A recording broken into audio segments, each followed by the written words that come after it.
This message is for all the people that are complaining that they're not getting their food stamps for November. What did you do with October's food stamp money?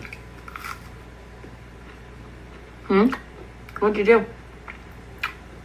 Did you stock up on pantry items and try to shop smartly? Or did you just go buy a bunch of processed garbage? By the way, you can thank the Democrats for the government being shut down and your benefits not coming through for November. Looks like you're going to be going to the food pantry for your Thanksgiving meal. I know a lot of food pantries hand out turkeys for Thanksgiving. All the sides and trimmings too. Lots of food pantries. This video right here has the world on fire. LaTosha Mercado thought it'd be funny to mock people who use food stamps, like needing help to eat is some type of character flaw.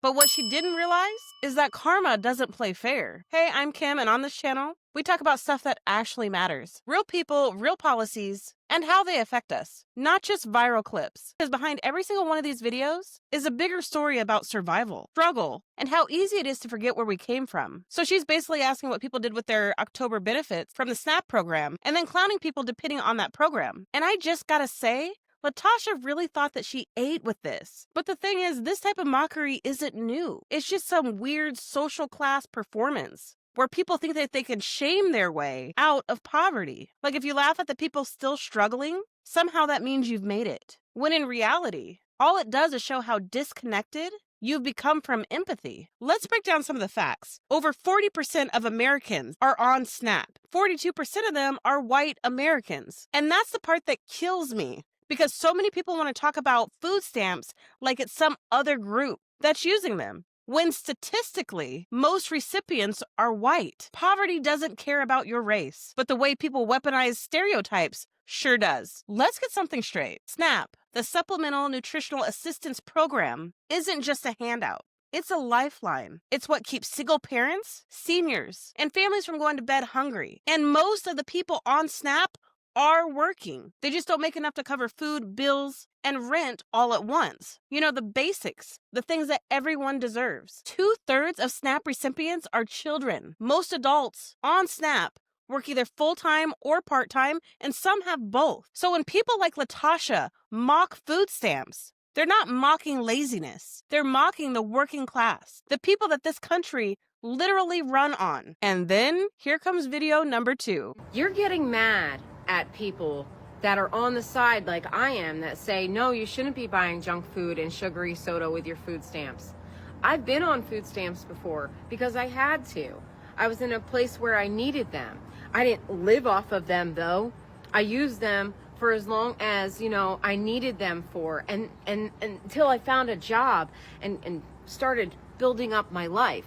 Food stamps were made as a temporary thing for people to help you get back on your feet so that way you could eat in the meantime. Girl, so now she just admitted that she was on food stamps herself. This is the same person who thought that she ate with the first video. But now you're telling us you've been right there too. You've been at that same line. You've swiped the same card. So you know exactly why the SNAP program exists. And that's why it's so baffling to me. She doesn't understand how necessary it is, even after living it. Because here's the truth. Poverty doesn't disappear when you stop struggling. It just waits. And for her, it waited. LaTosha Mercado reportedly lost her job following the backlash. And now she might need the same assistance that she was trying to mock. And that's what people don't realize. Most Americans are one missed paycheck away from being hungry themselves, one layoff away from needing that same EBT card they used to joke about. We're closer to being poor than we'll ever be to becoming billionaires. And that's not a catchphrase. That's a fact. The system has convinced us to punch down on the people at the bottom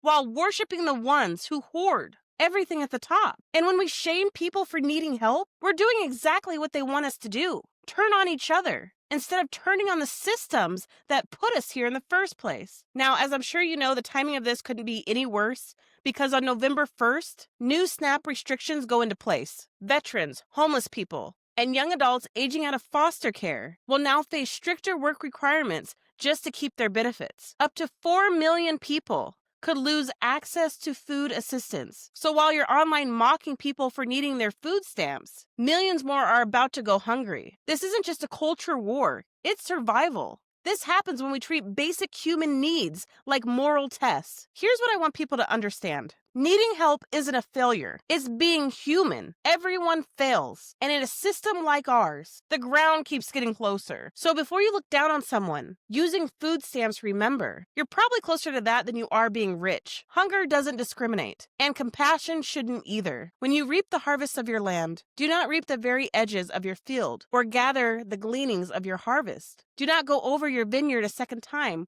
or pick up the grapes that have fallen. Leave them for the poor and the foreigner. I am the Lord your God. That's Leviticus 19, verses 9 and 10. Poverty isn't a personal failure. It's a systemic one. Listen, that's all I got for this one. If you've made it this far, go ahead and hit that like button and subscribe for more content just like this. I talk about real issues that actually affect people, not billionaire fantasies. And let me know down below what you think about LaTosha Mercado and her stance on people who rely on food stamps. Do you think she was way out of line? Or do you think she had a point? I want to hear your thoughts down in the comments. Thanks for watching, and as always, I'll see you in the next one.